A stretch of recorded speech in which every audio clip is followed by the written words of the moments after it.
I now look to Dr. Andrews to close the case for the proposition.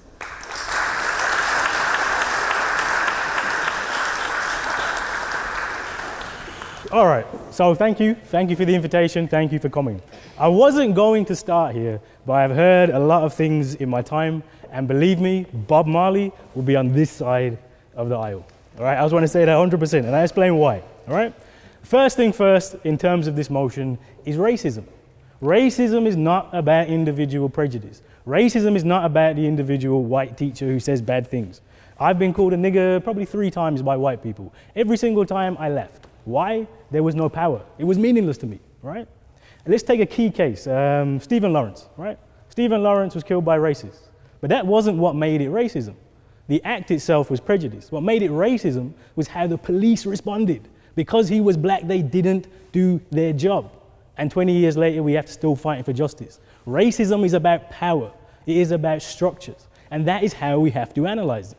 Not in terms of individual prejudice and these ideas, not in terms of it's in terms of numbers, in terms of inequalities, in terms of unemployment, it's in terms of university inequalities, which are actually worse than school inequalities, right?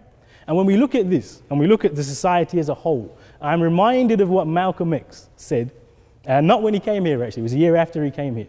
He said that the West, America, Britain, can no more provide freedom, justice, and equality than a chicken can lay a duck egg. And that's important. Racism is at the DNA, is at the heart of this country. We say Britain is, of course Britain is racist. That's the most obvious thing you could ever say. Britain is not only racist, it is built on racism and perpetuates racism on a daily basis, right? The 3 pillars of this country are genocide, slavery, and colonialism. That's a story you won't hear, but it is the truth. All of the wealth, this wonderfully esteemed place we are in today, is built on genocide, slavery, and colonialism. It is maintained on colonialism. It is maintained on racism.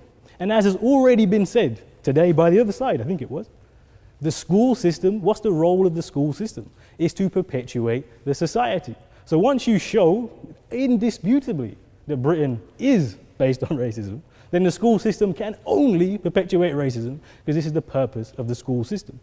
And this is really important to separate education from schooling. Now I agree, education is wonderful. I love education. But schooling is a different thing. And what you get from nursery, primary school, secondary school, university, that is schooling. It is a system which is meant to control you. It is a system which is meant to perpetuate the inequalities in society. The venerable colleagues that the opposition mentioned here, Nkrumah, you could mention George Padmore, all these revolutionaries, they may have been schooled in a colonial system, they were educated outside of it. And they were educated to understand that that system can never provide freedom, justice, and equality in the same way that a chicken can never lay a duck egg. So let's look at the school system. Let's look at the school system, right? And let's look at the inequalities in the school system. Has it got any better? Now, in some ways, you can look at the stats and say this improvements, that improvements. Other ways, however, let's look at exclusions. Let's look at attainment. But let's actually shift the focus to here, to the university, as I said. I mean, you've got all these wonderful cases of students, Indian students, Chinese students doing really, really well in schools. Guess what? They come to universities like this university, if they can get in. And what happens? The biggest inequality in schooling now is in the gap between white students are far more likely to get a 2-1 in the first than non-white students, even if they come in with all this wonderful schooling, right? What does that tell you? That tells you it's an institutional problem. Dr. Du Bois said quite profoundly, a system can never defend the people it was not supposed to protect. The point of schooling has never been to make it more easier for people like me to succeed. The point of schooling has always been to make it much more difficult for us to succeed. And I'm going to give you a Marxist philosopher, Ivan Illich, who talked about schooling society. And this is something we need to shake from our minds. The idea that universal schooling was meant to make things more equal. No. Universal schooling came in because of the economy, the structure of the work, etc., etc. That's the point of it, right? This is how you can tell what the role of the school is. 50 years ago, you had all these wonderful working class jobs. You didn't need skills. You didn't need to read and write. It was wonderful, right? In those times, only 5%, 3%, 4% of people went to university. Places like Oxford could be happily monocultural because it didn't really matter, right? 50 years later, you need a skilled workforce. You need people with degrees. So the unwashed masses, the dark people, the poor people, they're invited in. not so much to hear, but they're invited in more generally, right? That's the role of schooling. So this doesn't mean everything's got better, it doesn't mean anything's changed. Look at the system, look at unemployment. Even if you get your degree and you're black or Asian, you're much less likely to be employed, right? Look at the inequalities. They are still there, they are still just as bad. And what we should never do, and this is the point where Illich is talking about with credentials, right? So what this does is, giving out credentials, everybody has universal education, that actually makes it worse, because now you are justified in your place. I have a PhD, I therefore should get a good job. If you don't have a PhD, if you don't have 5 GCSEs, and well, fair enough. Of course you don't deserve to have a good job. Of course you don't deserve to be in a place of esteem.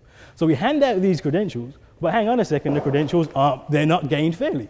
Much more difficult if you're working class, certainly. And no one would say that working class have it easy in the school system. Of course they don't. And they never have either. This idea that this is something new, that somehow working class boys, this white working class has skipped through, nonsense. It's always been the case. Because guess what? The system is also classist, but it's very, very racist as well, right? So once you hand out these credentials, you're stuck. So I was a young man, came to my university from a poor background, black boy, got a first, came out, I got a first in business, I'm applying for this internship, can't get on the internship because he did a B.Tech. B.Tech means you can't do that. That credential means you can't get on the internship, right? Your UCAS points are now more important than your actual university qualifications. That is sedimenting inequality. That's what schooling does. So please don't tell me that things have improved or got any better. An important part of this debate, So an important part of this to also then think about, because this happens a lot, right? I'm black, I'm African Caribbean boy. I'm an African Caribbean boy from Birmingham who went to a pretty terrible school. But look, I've made it, right? I'm here with my nice suit on in Oxford, I'm a professor, blah, blah, blah, right? But that's the wrong attitude, right? This is not about the few of us. Because the credentials are more difficult for black people and poor people, etc., to get, that doesn't mean the system has somehow got better. It doesn't mean the system has somehow improved, right? Because there's a few more black people in higher places, doesn't mean the system has improved. Because actually for most people who look like me, the unemployment rate for people who look like me in Birmingham is 50%. Young black Caribbean boys in Birmingham, 50% unemployment. That's crisis level. That's third world level unemployment in our cities in this country. So please do not tell me that anything has got any better. So we should never look at the few and say, well, look, the few, that's great, it's great, right? No, because the way that the British school system has always worked is to give privilege to the few. Not so much in the UK at first, right? But remember, when we think about Britain, Britain is not an island with 4 countries or 5 or how many countries it is now. It is an empire, British Empire. And this model of giving the few a bit of access, a bit of success, a bit of nice clothes and fine schooling, that's a way of colonial control. I mean, this rose-tinted look back at the colonial education is somewhat galling, to be honest, actually. This idea that, it's better in the past, and it's like, no, please no. Because actually what the point of this schooling was, for the colonial elite, everybody in Jamaica now doesn't get schooled. You go half the day into school. Or if you can afford private school, you'll go to school. But the idea that this is somehow wonderful, has elevated school. I mean, look at Jamaica, look at the Caribbean, look at the levels of poverty. If that's the result of British school system, you know it's perpetuated racism, right? So the role of schooling in the colonies was always to give the few, some of the lucky others, the top of us, a role, was to train us into supplication. Was to train us into supplication. Was to train us into neo-colonialism. That's how you maintain a colony, right? You train the people who run the colony, and then they run the colony exactly how you want them to run the colony. All these great leaders of independence, they were basically handed over the place. Here, have Jamaica, hey, have Nigeria, have it. Because you're gonna run it the same way we run it. So they're trained in neo-colonial economics. They're trained in structural adjustment. And they're trained in corruption. We like to blame Africa for corruption. These leaders we're blaming for corruption, the leaders that our school system has taught. Right? There's basically a conveyor belt that goes from the third world through institutions like this, the people who can afford it, and they get trained into neo-colonial economics, and that's why the countries are as poor as they are today, because the British school system teaches the people who run those countries.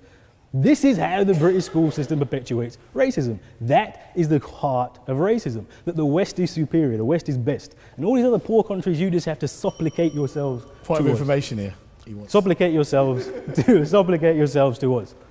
And the evidence of this is clear, because this isn't just a struggle, and I end on this. This isn't just a struggle here Rose must fall starts in where? South Africa, British schooling system. Jamaica, they're having these same arguments. And the young people today are waking up and saying, no, the days where you can do this are long gone. The British education system has been the enemy of advancement and the enemy of black and brown people for too long. And just to paraphrase Malcolm X to finish, the days are long gone when we allow the enemy to educate our children. Thank you.